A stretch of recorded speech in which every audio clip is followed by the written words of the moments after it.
Hi everyone, and welcome to the latest edition of the Movie Buff. I'm your host, Tyler Buffington, and I'm joined here with my special guest today, Than U. Than, thanks for coming. Thanks for inviting me, Tyler. It's always a pleasure to have you on the Movie Buff. Definitely, I appreciate it. So today, what I got for us is I got some Disney Pixar films. Okay. I think they're some of the best. Most of them are my personal favorites and all the ones right. I've seen. So Gotcha. We have good taste, so, yeah, you know. I think we got we got pretty similar interests in Uh-huh, movies. So definitely. I think we got a good list here today. Absolutely. Well, the first movie, which is the first Disney Pixar film, is obviously Toy Story. And that's obviously, you know, is just one of the all-time great Disney Pixar films. I mean, it's a classic. They're still working on Toy Story I just heard they're doing a fourth one now, yeah, it's set, I think, for 2017 or something like crazy, that. yeah. So, I mean, it's crazy to think about that all in 1995, you start with Toy Story, and then still 22 years later, there's going to be a fourth one, and they're still going with the storyline. I think it's really cool how they timed it with, if you saw the original Toy Story, you know, and you saw the third one, that was the same time that the character was going off to college, and those kids would have been going off to college at the same time. Well, yeah, exactly. That was the year I graduated high school. So, like, it was like, it was just like associating with Andy and like Andy going off to college. That was a nice touch. Yeah. I mean, then you had all the great voice talents in the movie. Like, you had Tim Allen, obviously, as Buzz, Tom Hanks playing Woody, Don Rickles as Mr. Potato Head. Jim Varney got to do Slinky Dog. And then Wallace Shawn as Rex, and then obviously John Ratzenberger as Ham, but he's done a voice in every Disney Pixar movie. So yeah, we'll touch on that more throughout the show. But yeah, a good storyline. I mean, it was good how they helped Buzz kind of find his real identity, and that realize he was just a toy and not the Space Ranger. Because in the later movies, they have some references to him being like the crazy Space Ranger again. So yeah, I thought it was good overall, and it really shows how you can overcome obstacles with someone who's different from you and become like great friends with them. Because then you know Buzz and Woody go on to be the best of friends. So yeah, definitely that's the all-time classic Disney Pixar film for sure. The next film is A Bug's Life, which was the second one actually after Toy Story that was done, which it wasn't necessarily, it was big, I think. It was a little under the radar compared to the other releases. Yeah, definitely it's a more like cult classic Disney Pixar film, I guess you could say. But you had a lot of good voice talents in it, like Dave Foley played Flit. Kevin Spacey is Hopper, the evil grasshopper, which is perfect because Kevin Spacey always, in movies, literally almost everything he's in. Julia Louis-Dreyfus as Ada, and Hayden Panettiere when she was a little girl still doing the Dot voice, and then you had Dennis Leary play Francis the Man Ladybug. Don't forget he's the Man Ladybug. And I never really realized that was Dennis Leary because like I mean I was little then. Yeah, you didn't recognize who the actors were. Yeah, but it's funny to see that it's Dennis Leary and that he was doing the Man Ladybug. So it's funnier now when you realize who the voices were. That makes sense. Yeah. And then obviously John Ratzenberger as his little. Well, he had a bigger role in this one as P.T. Flea because he was the like ringleader for their bug circus that they did. So like, but like in most of the movies as they've gone on, he's had the just small role, but he'll keep playing it because trust me, he'll keep popping up later in the show. Yeah, just cameos. But yeah, overall a pretty good movie. I mean, they've done a lot. Disney's done a lot with it. Like they've done the It's Tough to Be a Bug attraction down at the Animal Kingdom where it's all the Bug's Life characters, so they're all in the show. So that's kind of cool. Yeah, they've been able to at least expand a little on it and do some stuff with it. Right, and I think it's interesting because Bug's Life came out at the same time as Ants did. Right. And yeah. there was Exactly. kind of that confusion and like comparison to it, but I think the Bug's Life was much better. Oh yeah, I mean Ants, good DreamWorks film, but Disney Pixar has a lot more substance to it. Yeah, because they have a lot more resources. I feel. Yep. Then the next movie came out just a year later was the second Toy Story. Yeah.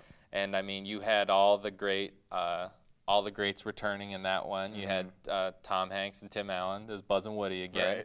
And then you had some new talents like Joan Cusack came in to do Jessie's voice, and like she did a really good job as Jessie, and like the song like with Jessie, like where she was all sad about her owner leaving, like, and she did like was big with helping out with that. So like Joan Cusack came up with some of the ideas for that. So yeah. I know that. Okay. And Kelsey Grammer you have as the prospector, yeah. Stinky Pete, prospector really who supposedly never left the box. Right, but yeah. Then you find out he's all out. And I liked, in this film in particular, how they did the outtakes at the end. Okay. Like how they did all the that, silly little outtakes, like how Woody had put like space for rent on Buzz's wings, and they had the prospector, and they were talking to him, and they turned the box around. He was talking to the Barbie dolls, and then let them out of the box and everything. Yeah. It was just funny how they added a little extra humor to the second Toy Story. Then you have Wayne Knight, who came as Al, because you heard about Al's Toy Barn actually in the first one, because on the commercial for the Buzz, when Buzz is watching, it says now available at Al's Toy Barns. So you got a little background into it, but yeah, tie-in that they produced. So yeah, but they've done a lot more too with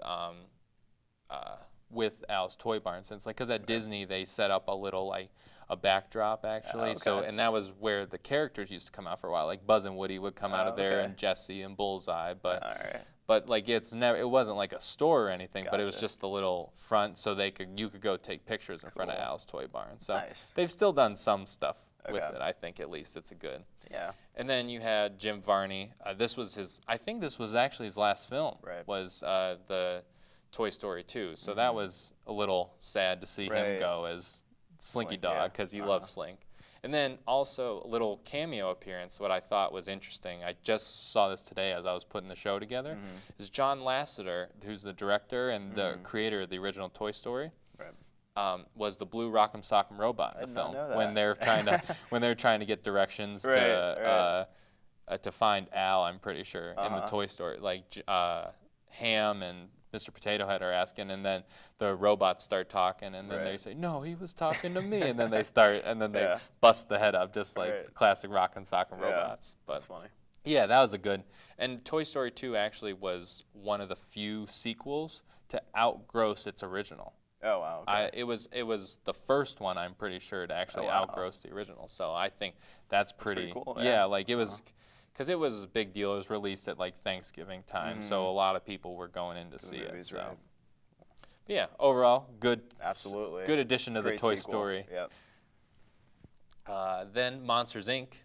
Soon after that came out, and you had the great voice talents of Billy Crystal as Mike Wazowski, and John Goodman playing Sully, and Steve Buscemi as Randall. Yep. And then you had John Ratzenberger, and he played the Abominable Snowman. So that was a good little cameo, and it still gave him enough role because they were in that little closet world, the snow world, for like a little while. So they spent some time with him and his snow cones, and then they were like, "Why is the snow yellow?" And he was like, "I don't know, but it's the best kind." So yeah, my favorite lines in that movie. Yeah.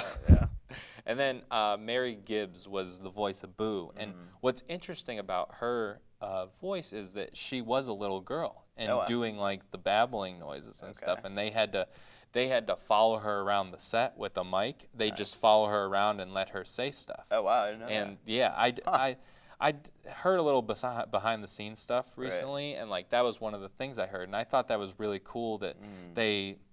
Because usually for roles like that, they'll just get like an older person to do a little kid's voice. Because it's easy to do that if you're good with your voice and can do things like that. But I think it's neat. They actually follow the little girl around the set the whole time, especially with Boo being such a main character in the film once she came into the monster world. So I don't know. I think that's interesting. I think it shows how Disney really goes far. To create their movies. So it's a nice touch. And she actually has.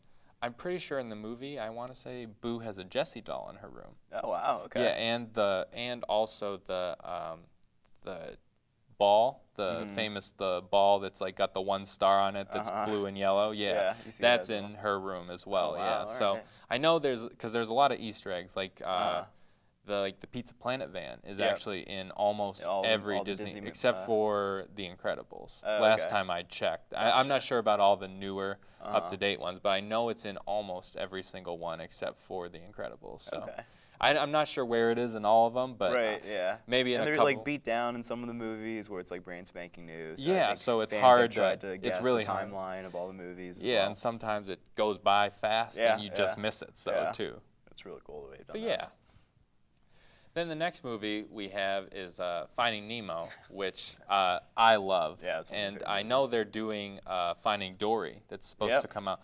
Yep. I heard it was supposed to come out next year, but there's not a lot of things in production for it. I just know it's like it's in development, so I don't know when, if it's necessarily going to come out next year or if we're going to have to wait a little longer. But I mean, I'm excited for that too, because you gotta love Dory's character, because I mean, she's the one that she can help you, but she might forget your name in 15 seconds. But I mean, you had the voice talent. Albert Brooks did Marlin, and then Ellen DeGeneres obviously is Dory, which obviously was everyone's favorite character and the good. They picked the right actor for that. Oh yeah, the good comic relief throughout the film, because she always made you laugh and like trying to remember the P-42 Wallaby Way Sydney. I mean, you can still remember that just because you heard her say it so much throughout the film.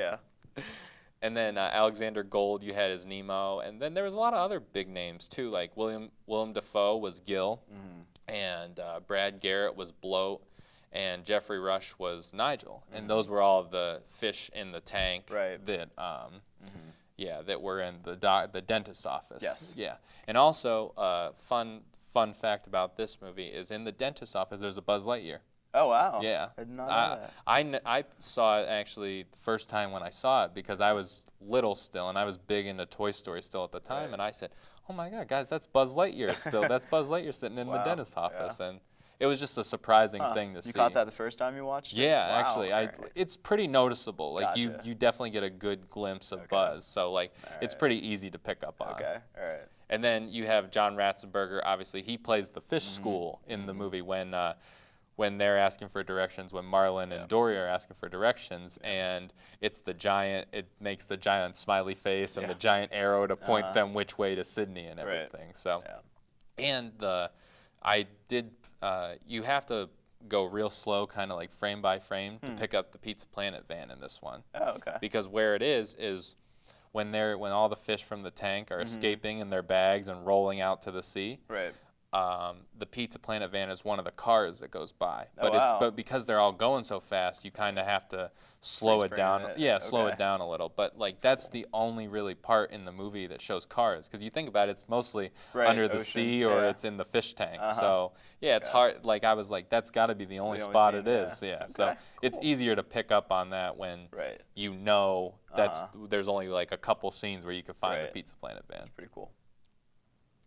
The next movie then is Ratatouille, which I was a little standoffish at first about seeing it, but I watched it probably like a year or two ago, and I actually liked it. I thought it was pretty good. Yeah. It was interesting that like there was a rat that had so much like elegance and like taste, and wasn't just about eating garbage like the rest of his family was, and I thought it was like a funny little twist, and like I mean, Patton Oswalt doing the voice of Remy helped and like gave it some more like comedy to it. Like when you know exactly, it's like what I said before. When you know the voices behind it, it can almost make it funnier, and like you can enjoy it more. Yeah. And then you had Brad Garrett do Gusteau. Will Arnett was in the film as Horst. James Remar did a voice in the film too. So I mean, there was just huge names in the film. So like I think that it's a great movie overall. And then John Ratzenberger obviously as Mustafa in the film. So yeah, I thought overall it was a good film. It was interesting to see how they cooked, how he helped the chef cook, and like how he like pulled his hair and like made him, and was underneath his hat the whole time, and was trying to explain to him how these ingredients were better than those ingredients, and how he could become this great chef and hopefully own the restaurant one day. And with Ratatouille, I know I was reading a Disney Insider magazine. They're doing a ride now at the France. Oh wow! Okay. They're going to do a ride at the Disneyland France. So so that's really exciting. Actually, really cool. What they do is you go in and you're riding through the streets of Paris at first, and then all of a sudden like you get shrunk down and everything else gets huge around you. So it's like you're in like the rat world with Remy the whole time. That's pretty cool. And I think they're gonna do the restaurant from the film. They're gonna have it there and have like little like a Remy running around or something like that. I know. That's really cool. I heard something about that, and but I mean, you got to be careful. You don't want anyone to get freaked out that there's a rat running around or something. But I think it's a good, cute idea for Disney, and they always have good ideas on how to make their movies expand and get attractions out there and everything else to people too. Any word on whether Ratatouille is getting a sequel? I haven't heard anything yet. I'd like it though. I'd like to see a sequel. Yeah, definitely. The next movie, one of my favorites, is Up. I just absolutely love this movie. I think it's great. I mean, Ed Asner as Carl was perfect. He did such a good job as the kind of miserable old man. But like, I mean, it was a sad story, like how his wife died. The opening scene, it was like, man, I thought the tearjerkers were for the end. It's 5 minutes in the movie, and it's upsetting already. But like, I mean, it was tough, like, for him to be like alone. Yeah, alone and everything. So, but like he's played a crabby old man in things before, Ed Asner. So like he fit the part really well, I think, initially and everything. And then Jordan, the guy, was Russell, and I love Russell in the film. I think he's a hilarious little kid. That really gets Carl to go out of his element a little and experience the world and do some things he never thought he would do. So. Absolutely.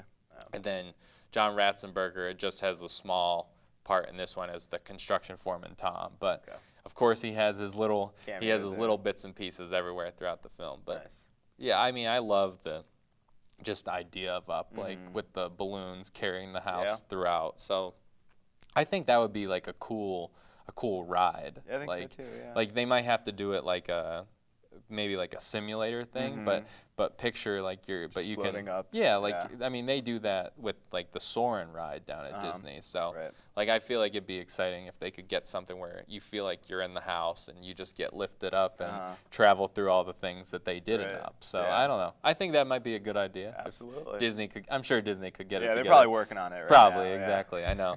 They're stealing my ideas or something. Then the latest edition of the Toy Story franchise, Toy Story 3, which was definitely great.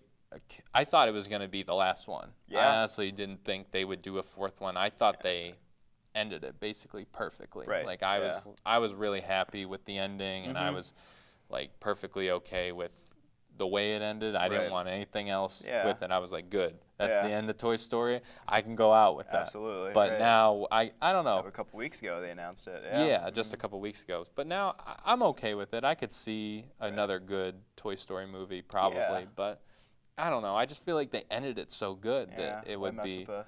Why mess with it? But I mean, you have everyone back: Tom Hanks, Tim Allen, Joan Cusack. Then a couple new voices like Ned Beatty as Lotso. Oh, wow. And I never saw him as being the evil bear. Like at first, like I never, like when sort of like another Prospector character. Yeah, exactly. Like you never really saw it coming. I never really liked the Prospector though, so I knew there was something fishy with him. But the Lotso, I just didn't see it happening. Like he was really like compliant with everything they asked for and was like trying to help them at first, and then it just all turned for the worse. But I never saw it coming, honestly. Then Michael Keaton as Ken. I really liked that they brought Michael Keaton as Ken. I thought he played a really like funny role as Ken, like because even the worm who had all the bookworm who had all the manuals on all the toys, when Barbie stole the Buzz one and thought he thought she was Ken because she put one of his outfits on, like and saw him walking in heels, he just shakes his head and rolls his eyes, doesn't even think anything of it. It's another day. Yeah, exactly, because they had in like Ken's dream house and how he loved his dream house and everything was funny too. Then you had a lot of other voices in it, like Blake Clark came in as Slinky, and he's done a lot of like it was hard to even tell that it wasn't Jim Varney, so I thought he did a really good job as Slinky.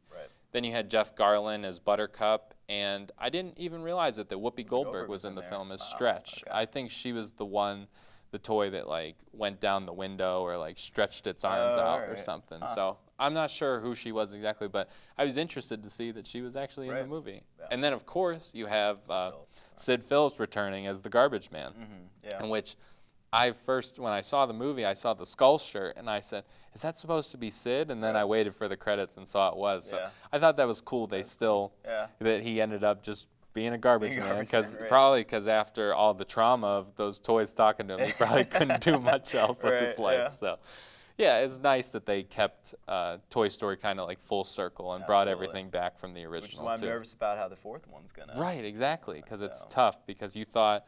I mean, you thought all the toys were going to die, and then the alien saved them. So with the claw, of course. So that was exciting, and then you were happy they made it home to Andy's, and then like they dropped them off, and like everything was okay, and you thought they were just going to be happy and play there together and everything. And then now I guess we'll see. Maybe see what happens. I'm thinking I would like to see maybe Andy get his toys back. He's done with school. Okay. Maybe he has a family of his own, and maybe the little girl she brings the toys back to Andy, gives them back, and Andy's own kids now get to.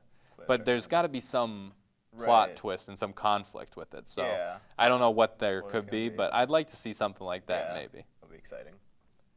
Then we also have Brave, which is one of the newer Disney Pixar films, and there was just a few. I didn't really notice any big voices in it because I feel like they got a lot of Scottish people to play because that's obviously where it took place. And you had Kelly MacDonald play Merida, and then Craig Ferguson actually was Lord Macintosh, and I was excited to see that because I love his late night show. Yeah, me too. He's hilarious. I think he's just like.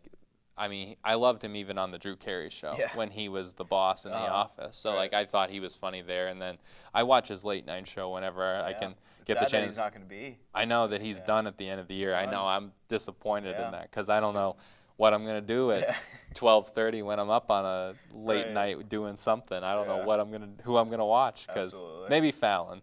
Yeah, I can switch over to Fallon. Maybe. I don't know. I'm going to have to figure something out, though. And then, obviously, John Ratzenberger played Gordon in the film. And the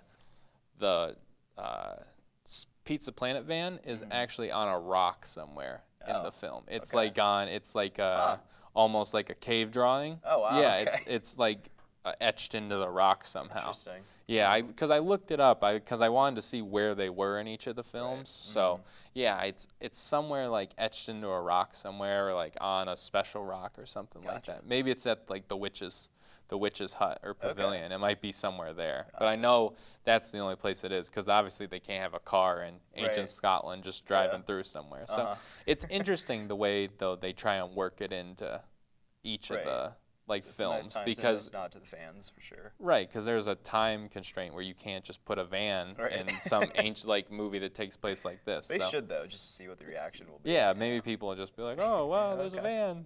She turns into a bear, so you know. Exactly. So, who knows? I guess, right? Yeah. And then the last movie I'm pretty sure we have for today is Monsters University, which was great. I thought it was a really good prequel to show you how Mike and Sully became friends and everything, and became the great friends they were in Monsters Inc. So I thought that was really cool. Obviously it was great to have Billy Crystal and John Goodman both come back, and Steve Buscemi come back, but he wasn't Randall, he was Randy, and I like to see his character, how he was the kind of upbeat guy and was really close with Mike and everything, was roommates with him, and then he joined the fraternity, and they had the scare games, and things were going good. But then after he found out Sully cheated, and he was like, "I'll get you back for this one, Sullivan." And then you kind of saw where he'd turn into Randall and the evil Randall that you don't like in Monsters Inc. Right. And then you had Dave Foley as Terry, one of the friends of Mike and Sully throughout the film, and I like Charlie Day coming as Art. I really like Charlie's character because I like him on Always Sunny and in a lot of other things he does. Horrible Bosses. Yeah, Horrible Bosses. Because I feel like with most of his stuff, he kind of plays the same person. He's kind of like a typecast, but he's a good typecast because I loved when they were doing the game with the urchins that glue up and that glowed, and they were supposed to run through and everything, and he just goes, "I want to touch it." I could just totally see his Sonny character, someone else acting the exact same way throughout the whole film. So I thought it was really funny. Then Alfred Molina played Professor Knight. John Krasinski from The Office did Frank McKay in the film. Bill Hader was the referee and one of the slugs. And then John Ratzenberger returned his role as the Yeti. Yeah. So that was cool that he was the Yeti in the first one and the Yeti in the second one. They kind of kept his role the same, and he was just a younger Yeti. I don't know what monster years are. I don't know how to determine how far back that was from the original. But yeah, it was cool to see how it's like developed over time from like them wanting to, from how they got into Monsters Inc. And like where like the cooks or the janitors, and they kept getting the best each week, and then they gave Sully a chance to scare and let Mike do his thing as be his assistant, and then how they changed it from scares to laughs throughout the second film. And it's just kind of cool to see how it like developed, because it's always interesting to get a backstory and get like a prequel. You get a prequel in there and give you like a backstory about how things came to be. Like, I don't know. I always like prequels because you always wonder like how'd that happen, or how did, like, you wonder how Andy, maybe Toy Story 4 could be about prequel. Maybe how Andy got Woody, and how and why maybe Andy's dad isn't there, because you never get a background onto anything like that. So. I don't know. I feel like there's a lot they can do with a lot of these Pixar films. They can still do a lot of sequels and a lot of prequels. So I guess we'll see what happens. There's a lot of time, a lot of time for them to keep working. And all the original people from like Disney and Pixar who worked on Toy Story are basically still around. So it's good to have like the founders still. The message will still be played out in all of them. Oh yeah, definitely. Well, that's everything that I have for you guys today. Than, I want to thank you for being here. Thanks so much, I appreciate having you on. Definitely. Maybe we'll have you on 1 or 2 more times before the semester's out. Sounds good to me. All right, well, everybody, I hope you enjoyed this edition of the Movie Buff, and stay tuned for a couple more episodes still to come this semester. I'm your host, Tyler Buffington. Thank you, and have a good night.